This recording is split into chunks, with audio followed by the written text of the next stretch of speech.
बिस्मिल्लाहिर्रहमानिर्रहीम। हम पढ़ रहे हैं मेटाबॉलिक रिस्पांस टू इंजरी। इसमें हमने the graded nature of injury response कर लिया था।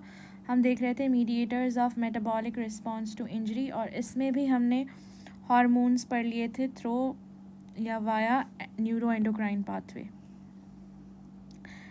एक और चीज़ मैंने इसमें ऐड की थी, अगर मैं इसको नंबर 1 कहूँ, इसे नंबर 2 कहूँ, तो मैंने एक और चीज़ ऐड की थी कि सिंपैथेटिक पाथवे के थ्रू या सिंपैथेटिक नर्व्स के थ्रू हमारे पास जो इमरजेंसी का हार्मोन रिलीज़ होता है या न्यूरो ट्रांसमीटर जो रिलीज़ होता है एपिनेफ्रीन, फिर वो अपना रोल प्ले करता है इसको कंट्रोल करने में, मेटाबॉलिक रिस्पांस में एक्ट करने में। इसके अलावा अगर इम्यून मीडिएटर्स की मैं बात करूँ तो ये डिवाइड होते हैं 2 चीज़ों में, जिसे हम कहते हैं पहले को प्रो इन्फ्लेमेटरी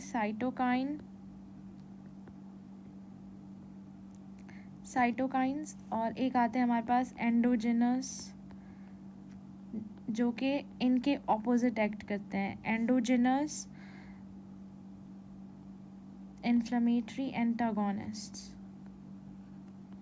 इनके नाम में ये है कि एंटागोनाइज करेंगे ये। इसके अलावा हमारे पास एक चीज़ आती है चौथी, जिसे हम कहते हैं एसपीएम। एसपीएम क्या है? स्पेशलाइज्ड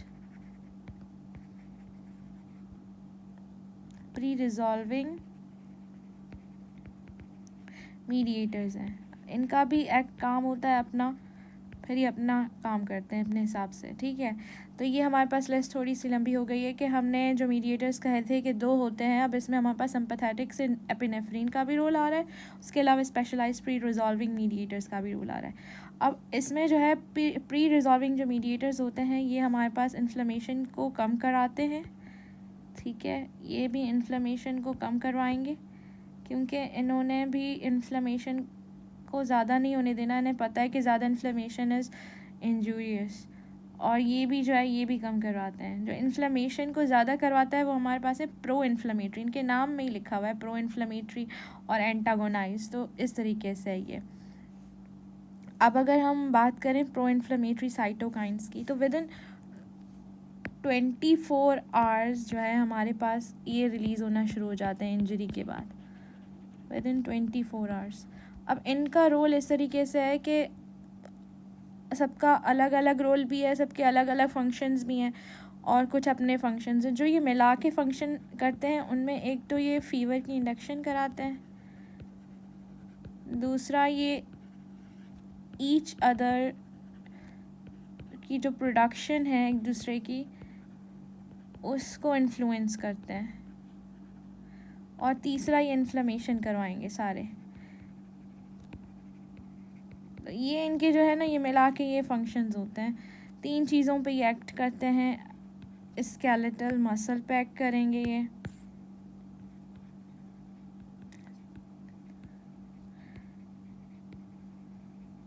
हाइपोथैलेमस पे एक्ट करेंगे,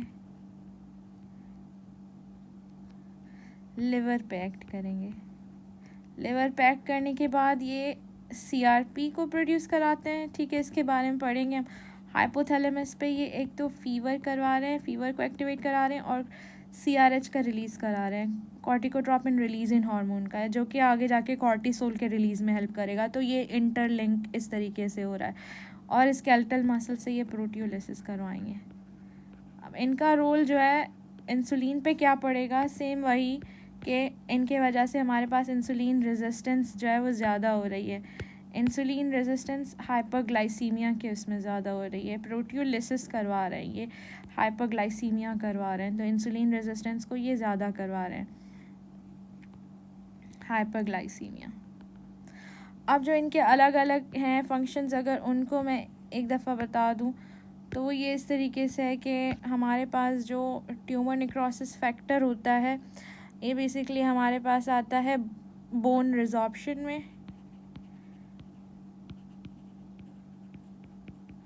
अच्छा, ये परमिएबिलिटी पे भी एक्ट करते हैं,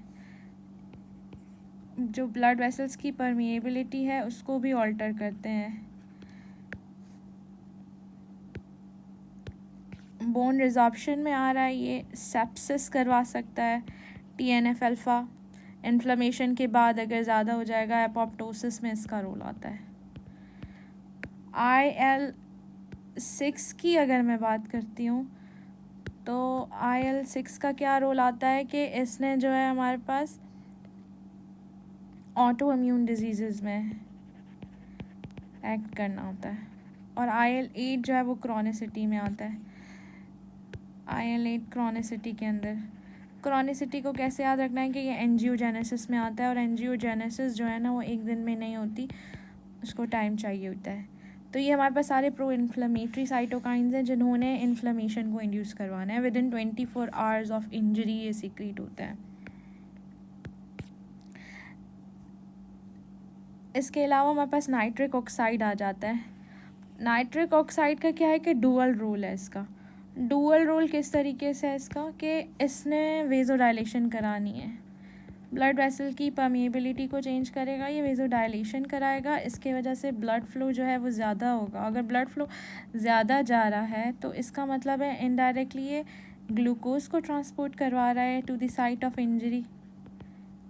ये इसका आ गया इन्फ्लेमेटरी, ये इसका आ गया इन्फ्लेमेटरी रोल। अगर मैं इसके एंटी इन्फ्लेमेटरी रोल की बात करती हूँ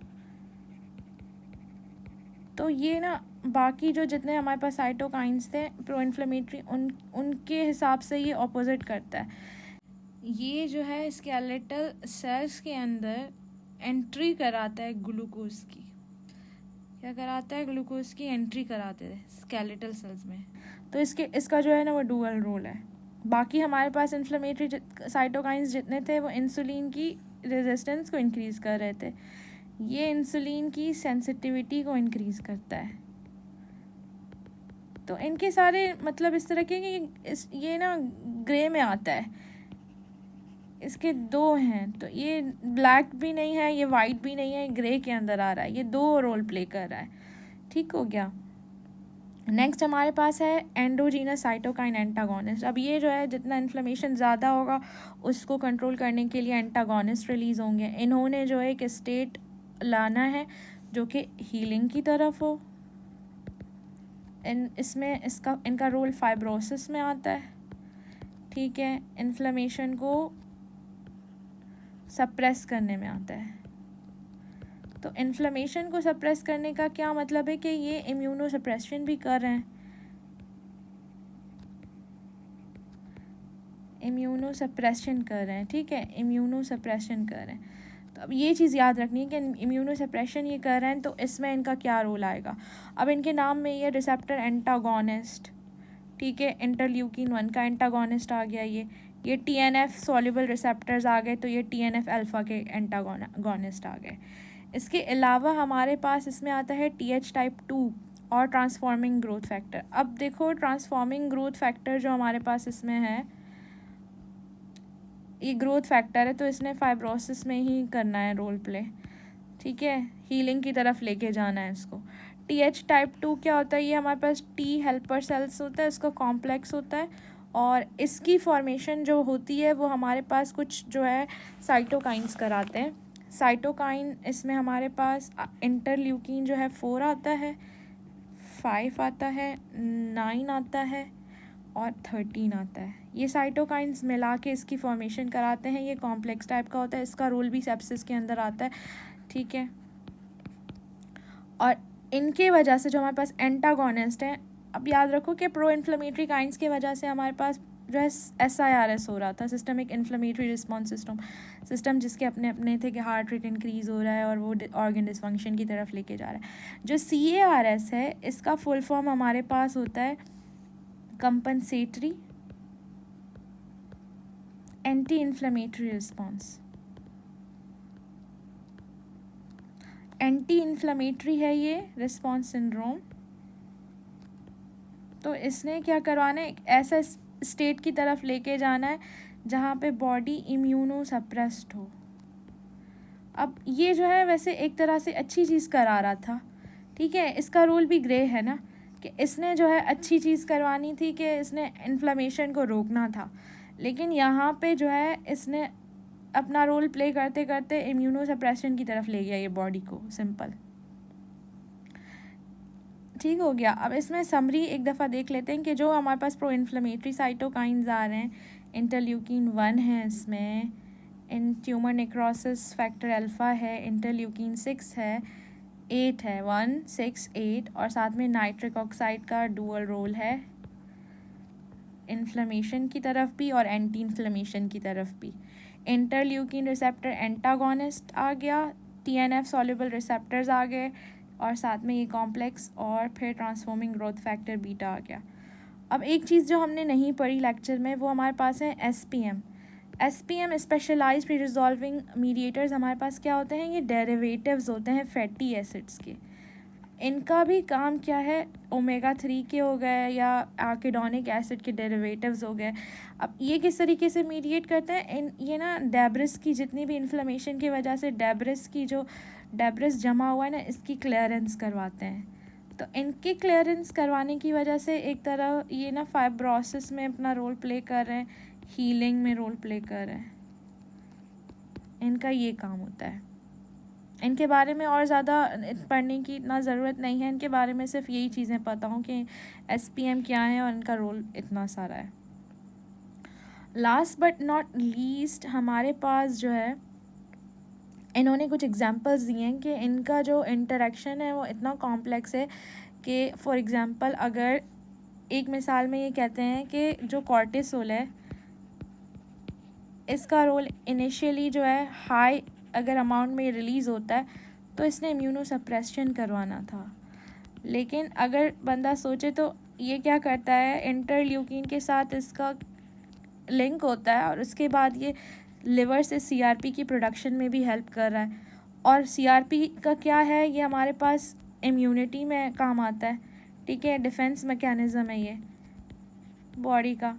तो ये आपस में मतलब दोनों तरह से काम कर रहे हैं, इनके रिलेशंस जो हैं, जो इनके काम है वो बहुत ही इंटरलिंक्ड आते हैं आपस में। अब ये कॉर्टिसोल हमारे पास एंडोक्राइन से आया और ये साइटोकाइन है हमारे पास, ये अलग मीडिएटर है, वो अलग मीडिएटर है। इसके अलावा इन्होंने दूसरी मिसाल ये दी है कि हाइपरग्लाइसीमिया जो हो रहा है, ATP इन्हें ज़्यादा चाहिए था, उसके वजह से हाइपरग्लाइसीमिया अब क्या क्या करेगा, हाइपरग्लाइसीमिया ग्लूकोज तो करा रहा है, ठीक है, ATP तो दे रहा है, साथ में अगर ये हमारे पास माइटोकॉन्ड्रिया में जाता है तो माइटोकॉन्ड्रिया को डैमेज कर सकता है ये।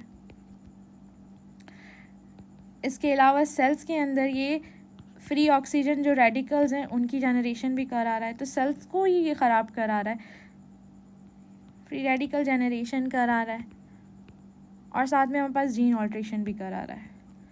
तो ये एक दो इन्होंने एग्जांपल्स दी हुई हैं कि ये ना इनके रिलेशन आपस में बहुत ही कॉम्प्लेक्सिटी के तौर पे चल रहे होते हैं, ठीक है। बेसिक जितना समझने का था उतना मैं बता चुकी हूँ, और ये कि ये इतना सिंपल नहीं होता जितना हम इसको समझ रहे होते हैं। इनके रिलेशंस मॉलिक्यूलर लेवल पे, बेसिकली मॉलिक्यूलर लेवल पे बहुत ही कॉम्प्लेक्स होते हैं।